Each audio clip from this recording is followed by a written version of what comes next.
ಕರ್ನಾಟಕ ಸರ್ಕಾರವು ದೇಶದ ಸಾರಿಗೆ ಕ್ಷೇತ್ರದಲ್ಲಿ ಮಹತ್ವದ ಹೆಜ್ಜೆಯನ್ನಿರಿಸಿದೆ. ಬೆಂಗಳೂರು ಹೈದರಾಬಾದ್ ಹಾಗೂ ಬೆಂಗಳೂರು ಚೆನ್ನೈ ಮೈಸೂರು ಹೈಸ್ಪೀಡ್ ರೈಲು ಕಾರಿಡಾರ್ಗಳಿಗೆ ಅಧಿಕೃತ ಅನುಮೋದನೆ ನೀಡಿದೆ. 320ರಿಂದ 350 ಕಿಲೋಮೀಟರ್ ವೇಗದಲ್ಲಿ ಸಂಚರಿಸುವ ಈ ಬುಲೆಟ್ ಟ್ರೈನ್ ಯೋಜನೆಗಳು ದಕ್ಷಿಣ ಭಾರತದ ಸಂಪರ್ಕವನ್ನ ಸಂಪೂರ್ಣವಾಗಿ ಬದಲಿಸುವ ನಿರೀಕ್ಷೆ ಮೂಡಿಸಿದೆ.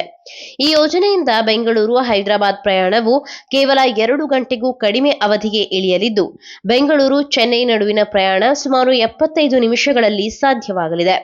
ರಾಜ್ಯಗಳ ನಡುವಿನ ಪ್ರಯಾಣವನ್ನ ವೇಗಗೊಳಿಸುವುದರ ಜೊತೆಗೆ ಆರ್ಥಿಕ ಚಟುವಟಿಕೆಗಳಿಗೆ ಹೊಸ ಗತಿ ನೀಡುವುದು ಈ ಯೋಜನೆಯ ಪ್ರಮುಖ ಉದ್ದೇಶವಾಗಿದೆ.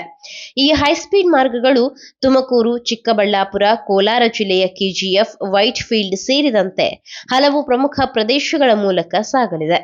ಇದರೊಂದಿಗೆ ಈ ಪ್ರದೇಶಗಳು ಹೊಸ ಹೂಡಿಕೆ, ಉದ್ಯೋಗ ಅವಕಾಶಗಳು ಹಾಗೂ ಕೈಗಾರಿಕಾ ಅಭಿವೃದ್ಧಿಗೆ ಕೇಂದ್ರವಾಗುವ ಸಾಧ್ಯತೆ ಇದೆ. ಒಟ್ಟಾರೆ ಸುಮಾರು 1757 ಹೆಕ್ಟೇರ್ ಭೂಮಿ ಸ್ವಾಧೀನ ಪ್ರಕ್ರಿಯೆ ನಡೆಯುವ ಸಾಧ್ಯತೆ ಇದೆ. ಬೆಂಗಳೂರು ನಗರವನ್ನ ಪ್ರಮುಖ ಹೈಸ್ಪೀಡ್ ರೈಲು ಹಬ್ ಆಗಿ ರೂಪಿಸುವ ಈ ಯೋಜನೆ ಕರ್ನಾಟಕ ಮಾತ್ರವಲ್ಲದೆ ತೆಲಂಗಾಣ, ಆಂಧ್ರಪ್ರದೇಶ ಹಾಗೂ ತಮಿಳುನಾಡುಗಳ ನಡುವಿನ ಸಂಪರ್ಕವನ್ನ ಇನ್ನಷ್ಟು ಬಲಪಡಿಸಲಿದೆ. ವಿಶೇಷವಾಗಿ ತುಮಕೂರು ಸೇರಿದಂತೆ ಕೆಲವು ಭಾಗಗಳು ಭವಿಷ್ಯದಲ್ಲಿ ದೊಡ್ಡ ಕೈಗಾರಿಕಾ ವಲಯಗಳಾಗಿ ಬೆಳೆಯುವ ನಿರೀಕ್ಷೆ ಇದೆ. ಒಟ್ಟಿನಲ್ಲಿ ಈ ಬುಲೆಟ್ ಟ್ರೈನ್ ಯೋಜನೆಗಳು ದಕ್ಷಿಣ ಭಾರತದ ಸಾರಿಗೆ ವ್ಯವಸ್ಥೆಯಲ್ಲಿ ಹೊಸ ಯುಗಕ್ಕೆ ನಾಂದಿ ಹಾಡಲಿದೆ ಎಂದು ಹೇಳಲಾಗುತ್ತಿದ್ದು, ಪ್ರಯಾಣ ವೇಗ, ಆರ್ಥಿಕ ಬೆಳವಣಿಗೆ ಮತ್ತು ಪ್ರಾದೇಶಿಕ ಸಂಪರ್ಕ ಆಲ್ ಇನ್ ಒನ್ ಬದಲಾವಣೆಗೆ ದಾರಿ ಮಾಡಿಕೊಡಲಿದೆ.